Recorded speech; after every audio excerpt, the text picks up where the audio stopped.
So we are simplifying using exponents today. We're particularly focusing on the division rule, which should be review. So things to remember is that we are going to divide or reduce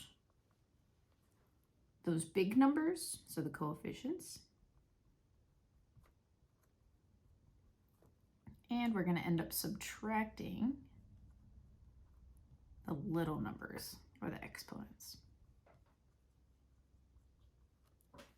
All right, so here in our first example, to get my final answer, I'm going to start by dividing these coefficients. So 30 divided by 15 is going to make 2. To get my next term, I'm going to subtract these two exponents. So I have 8x's on top and 2x's on the bottom. 8 minus 2 is going to make 6.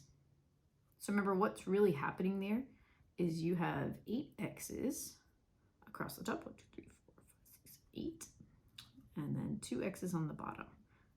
These are canceling out to leave you with 1, 2, 3, 4, 5, 6 x's up there on the top.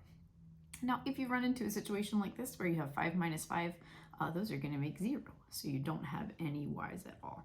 And your final answer will be 2x to the 6th power. Right, looking at some other things that could happen, you might have numbers that don't divide evenly. So this would be where you need to just reduce. So you could type this into a calculator, you could type it into Desmos, or you could recognize that both 40 and 24 have 8's in common. 8 goes into 40 5 times, and 8 goes into 24 3 times. I can still stick with the subtraction. 8 minus 7 is going to make a single x. And I'm going to know to put that x on top because that 1x to the first power there is going to be positive. The number that I get is positive. On the y's, I'm going to have 2 minus 5, which makes negative 3. So negative is going to mean that I need to move that down to the bottom. Okay, you could also think of that kind of like this. On top we have 2 y's. On the bottom we have 5. Those 2 cancel out, and take a look at where those 3 are. They're down here on the bottom. So that's why I want to put that on the bottom as well. This right here is going to be your final answer. All right, on this example, 5 divided by 5 is just 1. I'm going to put it down for now just in case I need it as a placeholder, but I'm not sure if I will or not just yet. All right, here, if you don't see an exponent, remember that is a 1. So we have 1 minus 6, which makes negative 5. Meaning that those 5x's are going to end up on the bottom. Okay, again, you can think of that like 1x on top, 6x's on the bottom. These x's will cancel, leaving you with those 5 down there on the bottom. The y's are a little bit more normal. If I do 8 minus 4, I get 4, and those 4 will be up there on the top. So again, you can think of that like 8y's, sorry, up here on the top, 4y's on the bottom, and these 4 will cancel, leaving you with these 4 up on the top.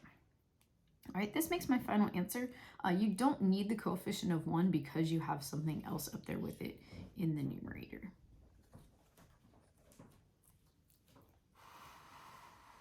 All right, we have one more example to go. So again, I'm going to reduce 3 and 27. We'll reduce to 1 over 9.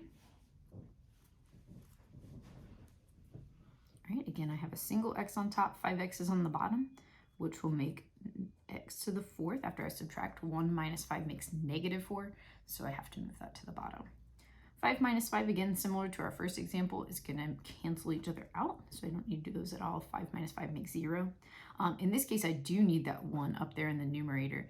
There's nothing else up there, so I need it as a placeholder, making 1 over 9x to the 4th my final answer.